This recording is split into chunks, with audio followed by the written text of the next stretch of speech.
Welcome to Anusha cooking channel. Hi friends, ఈరోజు నేను చేయబోతున్న రెసిపీ వచ్చి మోమోస్. మన ఇంట్లో ఉన్న వాటితోనే ఎలా చేసుకోవచ్చో ఈ మోమోస్ చూద్దాము. ఆ ఇంగ్రీడియంట్స్ అన్ని క్యారెట్, మళ్ళీ క్యారెట్, కరివేపాకు, పచ్చిమిర్చి, ఉల్లిపాయ, కొంచెం నీళ్ళు పోతుంటూ మెత్తటి ముద్దలా చేసుకోవాలి. ఆ మైదా పిండిని బాగా కలుపుకోవాలి. మరి చపాతీ పిండి అంత ఎత్తి రాకుండా కొంచెము సాఫ్ట్గా ఉండేటట్టు ముద్దని కలుపుకోవాలి. కలుపుకున్న తర్వాత ఒక హాఫ్ అన్ అవర్ దాన్ని నానబెట్టుకోవాలి. దానిపైన కొంచెం ఆయిల్ పోసి ఆ ముద్ద పైన నానబెట్టుకోవాలి. అది నానబెట్టుకున్న తర్వాత ఇప్పుడు దాని లోపల ఆ మోమోస్ లోపల పెట్టే ఆ స్టఫింగ్కి కోసం ఉల్లిపాయలు, మళ్ళీ క్యారెట్, పచ్చిమిర్చి, క్యాబేజ్, మళ్ళీ ఉల్లగడ్డ బాగా తురిమి పెట్టుకోవాలి. ఇప్పుడు ఒక బాండిల్ తీసుకొని స్టవ్ వెలిగించి బాండిల్ తీసుకొని దాంట్లో నూనె పోసి దాంట్లో ఉల్లిపాయలు, పచ్చిమిర్చి, ఉల్లగడ్డ, క్యారెట్ వేసి బాగా దాన్ని వేపుకోవాలి.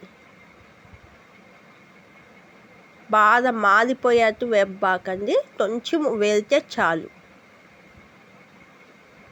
అది బాగా కలుపుకుంటూ మీడియం ఫ్లేమ్లో పెట్టుకొని వేపుకోవాలి.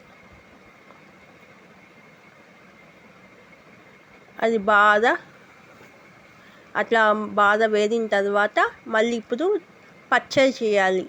ఆ పచ్చడికి కొంచెం నూనె ఆ బాండిల్లోనే అప్లై చేస్తున్నాను. నూనె కొంచెం పోసుకొని ఉల్లిపాయలు, ఎండుమిర్చి, టమాటాలు, వెల్లుల్లిపాయ వేసి బాగా కలుపుకోవాలి.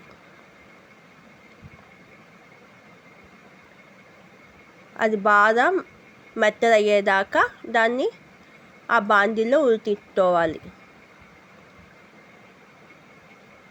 అది ఉడికిన తర్వాత పక్కన పెట్టేసుకోండి. ఇప్పుడు స్టఫింగ్కి మనం చేసేస్తున్నాము, పచ్చడి చేసేస్తున్నాం. ఆ పచ్చడిని మిక్సీ చేసేసుకోండి, ఉప్పు వేసుకోండి కొంచెం మెత్తగా. ఇప్పుడు మనం కలిపి పెట్టుకొని ఉన్నాం కదా, హాఫ్ అన్ అవర్ తర్వాత అవి ముద్దలుగా చేసుకోవాలి. అట్లా ఆ మైదా పిండి ముద్దని చిన్న ముద్దలుగా చేసుకోవాలి. చేసుకున్నాక కొంచెము మైదా పిండి వేసుకొని దాన్ని చిన్న చపాతీలా చేసుకొని ఇవ్వాలి. అట్లా చూపెట్టున్న విధంగా.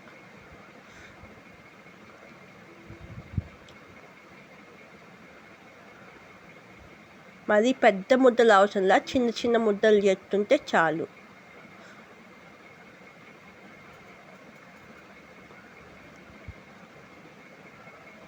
అలా చిన్న చపాతీలా చేసుకున్న తర్వాత దాంట్లో మనం తయారు చేసి పెట్టుకున్నాం తర్వాత క్యారెట్, ఉల్లగడ్డ అన్నీ వేసి ఆ స్టఫింగ్ దాంట్లో పెట్టుకొని మనము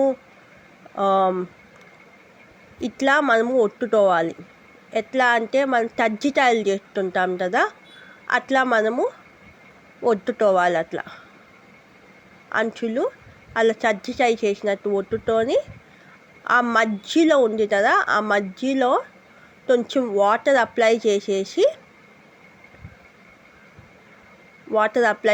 మధ్యలో ఆ లాట్స్ ఉన్నదాన్ని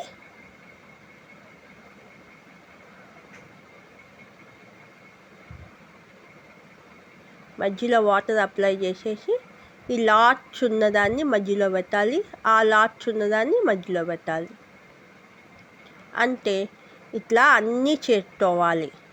ఆ మోమోస్ అన్నీ చేసుకున్న తర్వాత మనం ఇడ్లీ పాత్రకి బాగా నూనె అప్లై చేయాలి.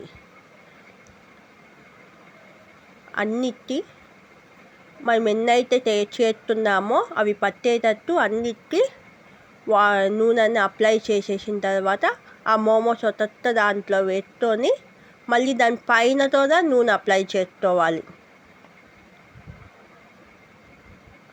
అట్లా నూనె దాని పైనతో అప్లై చేసుకొని అట్లా అన్ని మోమోస్ అనేది పెట్టుకోవాలి. ఒక్కొక్క దాంట్లో ఒక్కొక్క మోమోస్ పెట్టుకోవాలి. మీరు ఇట్లా ముద్దదాన్న చేసుకోవచ్చు, నేను చెప్పిన విధంగా చేసుకోవచ్చు. మన ఇంట్లో ఉన్న వాటితోనే ఇట్లాది చేసుకోవచ్చు. ఇప్పుడు ఆ ఇడ్లీ పాత్ర వాటర్ కింద కొంచెం పోసి ఆ ఇడ్లీ మనం మోమోస్ పెట్టుకున్నది అది దాంట్లో పెట్టేసుకొని మూత పెట్టుకో. ఒక 1/2 అవర్ దాన్ని స్టవ్ పైన సిమ్లో అంటే మీడియం ఫ్లేమ్లో ఉడికించుకోవాలి. ఒక 1/2 అవర్ పడుతుంది. మధ్య మధ్యలో తీసి చూసుకోండి అది ఉడికిందా లేదా అనేది. కాబట్టి ఇట్లా మన ఇంట్లో ఉన్న వాటితోనే ఎంతో రుచికరమైన మోమోస్ చేస్తుంది. చాలా బాగుంటాయి, చాలా రుచిగా ఉంటాయి.